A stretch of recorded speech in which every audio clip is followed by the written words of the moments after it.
सलाम friends, I hope सब लोग अच्छे होंगे। बिना टाइम वेस्ट किए शुरू करते हैं अपना new question. And the question says 30 ml of an aqueous solution of 0.20 m butyric acid is shaken with 20 ml ether। 30 ml aqueous solution है 0.20 m ब्यूटरिक एसिड का, जो 20 ml ईथर के साथ शेक किया गया है। जब लेयर सेपरेट हो गई, after the layers are separated, तो ये डिटरमाइन किया गया टाइट्रेशन से कि 0.4 mole of butyric acid remain in the aqueous layer. So जब टाइट्रेशन से लेयर सेपरेट हो गई तो ये डिटरमाइन किया गया कि 0.4 मोल ब्यूटरिक एसिड जो है वो एक्वस लेयर में रिमेन है। कैलकुलेट क्या करना है, the distribution ratio and the percent extraction. हमें परसेंट एक्सट्रैक्शन और डिस्ट्रीब्यूशन रेशियो को कैलकुलेट करना है। सबसे पहले हम क्या करते हैं, जो जितनी वैल्यूज दी हुई हैं इन सबको हम एक साथ लिख लेते हैं। सबसे पहले हम देख लेते हैं volume of an aqueous solution. यहाँ पे डालते हैं volume of an aqueous solution. जो एक्वस सॉल्यूशन का वॉल्यूम वो कितना दे रखा है ब्यूटरिक एसिड के लिए, 30 ml। ठीक है, फिर उसके बाद में वॉल्यूम ऑफ ईथर, जो दूसरा ईथर है, वॉल्यूम ऑफ ईथर हम डाल देते हैं। तो वॉल्यूम ऑफ ईथर कितना है, 20 ml। यहाँ पे वॉल्यूम ऑफ ईथर शोन है। उसके बाद में देख लेते हैं हम, यहाँ पर आ रहा है the concentration of butyric acid कितनी है। पहले डाल लेते हैं concentration of butyric acid in aqueous solution. जो एक्वस सॉल्यूशन बना है तो वो कितना है, 0.20 m कंसंट्रेशन है। और साथ में फिर देखते हैं हम मोल्स, कितने मोल्स रह गए हैं। मोल्स ऑफ ब्यूटरिक एसिड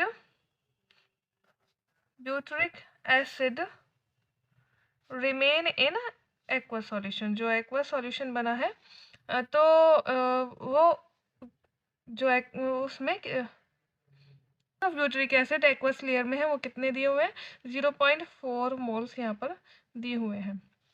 अब हमें सबसे पहले क्या करना है, देखना पड़ेगा मोल्स ऑफ ब्यूटरिक एसिड हमको देखने पड़ेंगे। हम यहाँ पे डाल देते हैं heading moles of butyric acid. ठीक है, अब हम इसको कैसे कैलकुलेट करेंगे, हम क्या करते हैं देखते हैं। सबसे पहले कंसंट्रेशन इनटू वॉल्यूम। ठीक है, हम क्या करेंगे, concentration of butyric acid into volume, जितना वॉल्यूम दे रखा है एक्वस सॉल्यूशन का। कंसंट्रेशन कितना है, 0.2 इंटू 20 कर दो या 2 कर दो इंटू 30। ओके, अब हमने जब इसको किया सॉल्व, तो सॉल्व करने पर आएगा 6 मोल। ओके, 6 मोल जो है मोल्स ऑफ ब्यूटरिक एसिड है। अब हमें देखना है कि moles of butyric acid extracted. ठीक है, तो हम हेडिंग ये डालेंगे moles of butyric acid extracted. तो कितने ब्यूटरिक एसिड के जो मोल्स हैं वो एक्सट्रैक्ट हुए हैं, तो उसको हम क्या देखेंगे, मोल्स ऑफ एसिड। जो एसिड के मोल्स हैं वो देखना है, माइनस कर देते हैं हम मोल्स ऑफ एसिड रिमेन। जो उसमें एसिड में मतलब जो मोल्स ऑफ एसिड रह चुके हैं एक्वस लेयर में वो हमको माइनस करना होगा। ठीक है, तो जब भी तो हमें पता चलेगा कि कितने मोल्स जो है एक्सट्रैक्ट हुए हैं। मोल्स ऑफ एसिड कितने थे, 6 है, माइनस कितने रह गए हैं, 0.4 रह गए हैं। तो अब हमने इसको जब कैलकुलेट किया तो आएगा 5.6 मोल।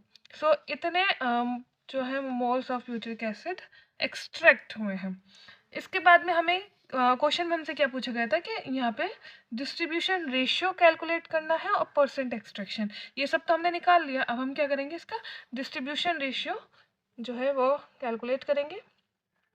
जब हम डिस्ट्रीब्यूशन रेशियो को कैलकुलेट करते हैं तो उसके लिए जो फॉर्मूला लगता है वो क्या लगेगा, moles of butyric acid extracted. जो इसमें एक्सट्रैक्ट हुए हैं वो moles of butyric acid extracted, यहाँ पर मैं लिख कर देती हूँ, divided by moles of butyric acid remain. ठीक है,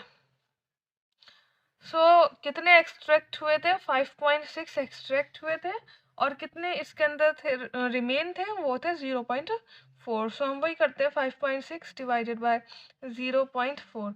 तो जब हमने इसको किया तो जो आंसर आएगा इसको सॉल्व करने पर वो आ जाएगा 14। तो यानी कि 14 जो है वो इसका डिस्ट्रीब्यूशन रेशियो है। 14 डिस्ट्रीब्यूशन रेशियो हो गया, 14 आंसर आ गया। अब हमें क्या कैलकुलेट करना है, इसका परसेंट एक्सट्रैक्शन कैलकुलेट करना है। सो परसेंट एक्सट्रैक्शन को कैलकुलेट करने के लिए भी हम उसका एक फॉर्मूला लगा लेते हैं।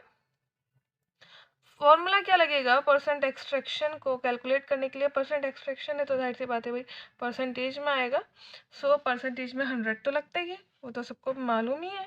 सो हम क्या करेंगे, जो moles of butyric acid extract हुए थे वो देख लेते हैं। Moles of butyric acid extracted, और फिर इसको डिवाइड करेंगे हम मोल्स ऑफ एसिड से। जो एक्चुअल मोल है उससे हम क्या करेंगे, डिवाइड कर देंगे मोल्स ऑफ एसिड, और इनटू 100 तो लगेगा ही क्योंकि भाई परसेंटेज में कैलकुलेट हो रहा है। ठीक है, यहाँ पे लगा देती हूँ परसेंटेज साइन। ओके, अब मोल्स ऑफ ब्यूटरिक एसिड जो एक्सट्रैक्ट हुए थे वो थे 5.6, और जो टोटल थे वो कितने थे, 6 थे। और जब हमने इसको इंटू 100 यहाँ पर आ जाएगा, और जब हमने इसको सॉल्व किया तो सॉल्व करने पर आ जाएगा 560 डिवाइड बाय 6, और इसका आ जाएगा आपका 93.33%। So this is the percent extraction. ठीक है, तो ये आंसर इसका आ जाएगा। तो मतलब हमें पता चला कि जो डिस्ट्रीब्यूशन रेशियो है वो तो है इसका 14। ठीक है, और अगर हमने इसका परसेंट एक्सट्रैक्शन की जब बात करी तो वो है 93.3%। तो आई होप सब लोगों को ये क्वेश्चन समझ में आ गया होगा यहाँ तक। और अगर आपको कोई क्वेरी हो, कोई चीज़ पार्ट ऐसा हो कि जो आपको समझ में नहीं आया हो तो मुझसे कमेंट बॉक्स में पूछिए।